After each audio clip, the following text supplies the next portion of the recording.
पापा, आप मेरा वो गुरूर है जो कोई भी कभी भी नहीं तोड़ सकता।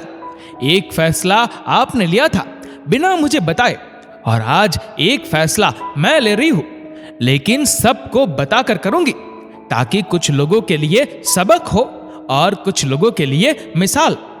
श्यामली ने अपने पापा की तस्वीर को हाथ में उठाकर कहा, और फिर मोबाइल पर किसी से बात करके जल्दी से बैग पैक किया और सासू जी को ये बोलकर कि पापा की तबीयत ठीक नहीं है, इसलिए फौरन जा रही हूं, और वो मायके के लिए निकल पड़ी। कहने को तो उसके मायके का रास्ता ससुराल से सिर्फ 2 घंटे था, लेकिन आज ये रास्ता भी उसे बहुत मीलों दूर लग रहा था। अभी सिर्फ 7 महीने पहले ही श्यामली की शादी शिशिर से हुई थी। बचपन से बिन मां की सांवली सलोनी श्यामली पापा के दिल की धड़कन थी। श्यामली के आंख से एक आंसू भी निकले तो उसके पापा राजीव जी कोहराम मचा देते थे। दादी अक्सर उलाहना देती कि देख लेना राजीव, तेरी ये काली माई एक दिन तेरा सब कुछ लूट कर ले जाएगी और तुझे रास्ते पर लाकर खड़ा कर देगी। इसकी शादी के लिए तुझे अपना घर बार सब लुटाना पड़ेगा, तब जाकर इसकी डोली ससुराल में उतरेगी। तो राजीव जी हंसते हुए श्यामली को कंधे पर बैठाकर कहते, अरे अम्मा, काहे चिंता करती हो, बेटियां अपनी किस्मत खुद लाती है, और मेरी श्यामली काली माँ का अंश है। देखना, एक दिन वो मेरी नैया पार करवा ही देगी। दादी तब पैर पटक कर रह जाती। श्यामली सांवली होते हुए भी उसके तीखे नयन नक्श और भोली सूरत जल्दी ही लोगों को अपनी ओर आकर्षित कर लेती थी। पढ़ाई लिखाई के साथ नाच गाना और घर गृहस्थी के सभी कार्यों में श्यामली परिपूर्ण थी। जो श्यामली से एक बार मिलता उसकी प्रशंसा किए बिना नहीं रहता। लेकिन दादी की बात कुछ हद तक सही होने लगी थी। लड़के वाले आते श्यामली से मिलते, बात करते, लेकिन बात रंग पर आकर रुक जाती। दादी के उलाहने भी तेज हो चुके थे। एक दिन शीतल छांव की तरह शिशिर श्यामली की जिंदगी में आया। कुछ अड़चनों के बाद श्यामली शिशिर की हो गई। ससुराल आते ही बहुत जल्दी ही श्यामली ने पूरा घर अच्छे से संभाल लिया। वैसे तो उसके सास ससुर उससे कुछ कहते नहीं, लेकिन जब भी कोई श्यामली की तारीफ करता तो दोनों यही कहते कि बच्चों का फर्ज होता है अपने माता पिता की सेवा करना। जब जायदाद पर हक मांगते हो तो सेवा भी उसी हक से करो, और फिर हमारे बाद सब इन्हीं का तो है। अभी शादी को 3 महीने ही बीते थे कि श्यामली की दादी की तबीयत खराब होने की खबर आई।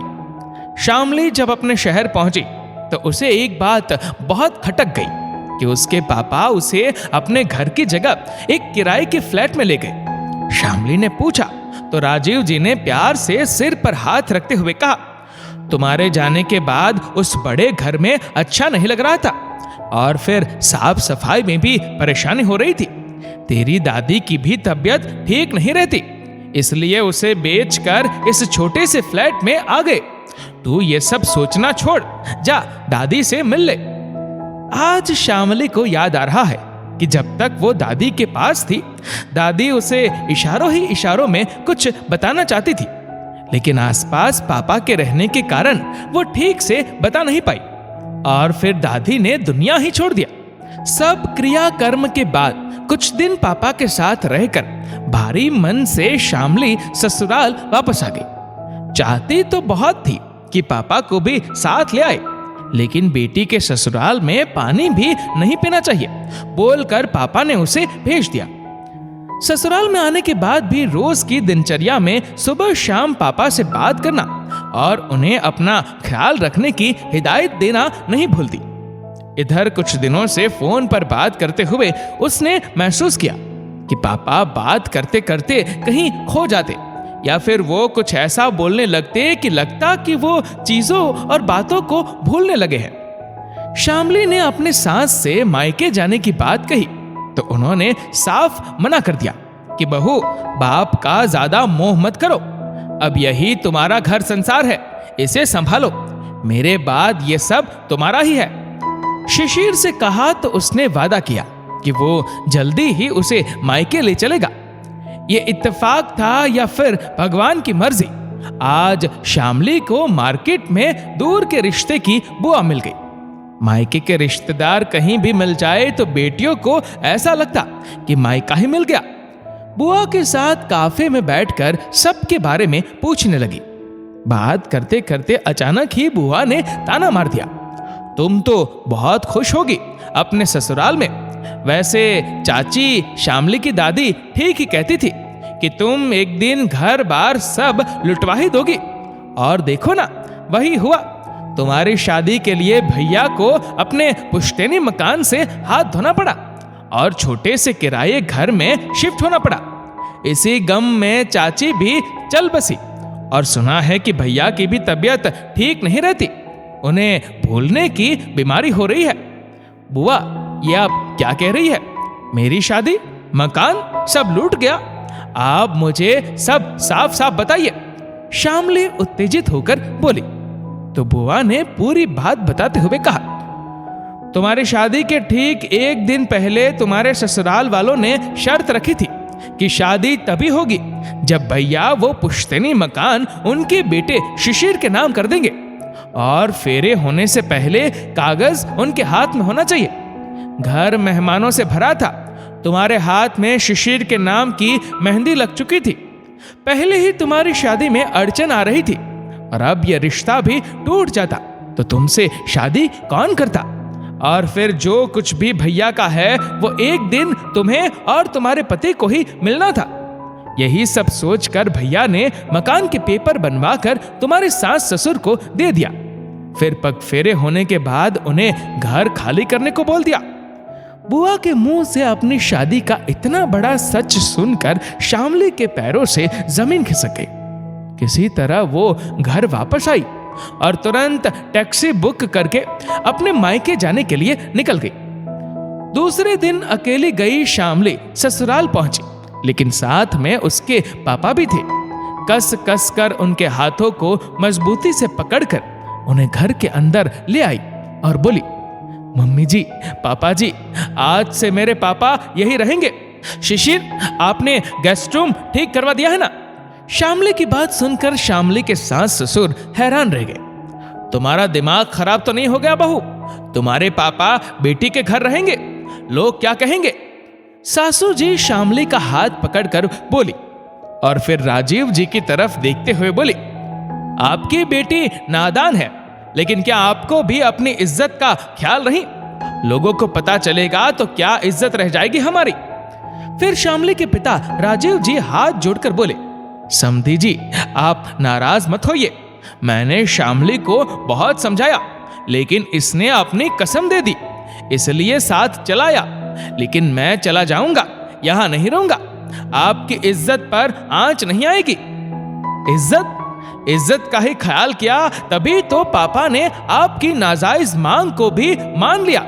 मुझे सब पता चल चुका है कि आपने मेरे पापा को किस हद तक मजबूर कर दिया था। अपनी बेटी के भविष्य के लिए उन्होंने अपना सब कुछ लुटा दिया। मेरे पापा मेरा वो गुरूर है जो कोई भी कभी भी नहीं तोड़ सकता। और फिर मैंने तो आपकी ही कही बात का पालन किया है। आप भी सबसे कहते हैं कि बच्चों का फर्ज होता है अपने माता पिता की सेवा करना। जब जायदाद पर हक मांगते हो तो सेवा भी उसी हक से करो। और फिर हमारे बाद सब इन्हीं का तो है। आपने मेरे पापा की जायदाद अपने बेटे के नाम करवाई, इसलिए शिशिर और उसकी पत्नी यानी मैं, हम दोनों का फर्ज है कि अब जब उनकी जायदाद हमारे नाम पर है तो सेवा भी हमको ही करनी पड़ेगी। आपके बेटे को इसमें कोई ऐतराज नहीं है। आपको अगर है तो बता दीजिए, क्योंकि नियम सबके लिए एक ही होगा। अगर मेरे पापा यहाँ नहीं रहेंगे तो मैं शिशिर और अपने पापा को लेकर पुश्तैनी मकान में चले जाते हैं। वैसे भी ये घर किराए का है। आपके पास जायदाद के नाम पर कुछ गहने एफडी वगैरह है तो वो आप ही रख लीजिए, हमें नहीं चाहिए। शामली की बात सुनकर ससुर जी शिशिर को गुस्से से देखने लगे। पापा, शामली ने मुझे कल रात ही सब बता दिया था और यकीन मानिए पहली बार मुझे अफसोस हुआ कि मैं आप लोगों का बेटा हूं। खैर, जैसा कि शामली ने कहा कि नियम सबके लिए एक ही होगा। जब जायदाद मेरे नाम पर है तो सेवा भी मुझे ही करनी होगी। आपने तो अपने बेटे की कीमत ही लगा दी और एक मकान के लिए मुझे बेच दिया। बहुत घाटे का सौदा किया आप दोनों ने। शामली के पापा तो अब हमारे साथ ही रहेंगे। अब आप देख लीजिए कि आपको कहां रहना है। शिशिर की बात सुनकर दोनों ने ही अपना सिर झुका लिया। दोस्तों, आज भी हमारे समाज में लड़के का चरित्र और व्यवहार नहीं बल्कि रंग रूप देखा जाता है और फिर समाज का डर दिखाकर दहेज वसूला जाता है। जब जायदाद पर हक मांगते हो तो सेवा भी उसी हक से करो। इस वीडियो को लेकर आपकी क्या राय है, नीचे कमेंट करके जरूर बताएगा। और अगर आपका वीडियो अच्छा लगा हो तो इस वीडियो को लाइक करेगा, शेयर करेगा ज्यादा से ज्यादा लोगों तक। और ऐसे ही और भी इंस्पिरेशनल वीडियोस के लिए सब्सक्राइब करें हमारे यूट्यूब चैनल को और फेसबुक पर फॉलो करें हमारे पेज को। धन्यवाद।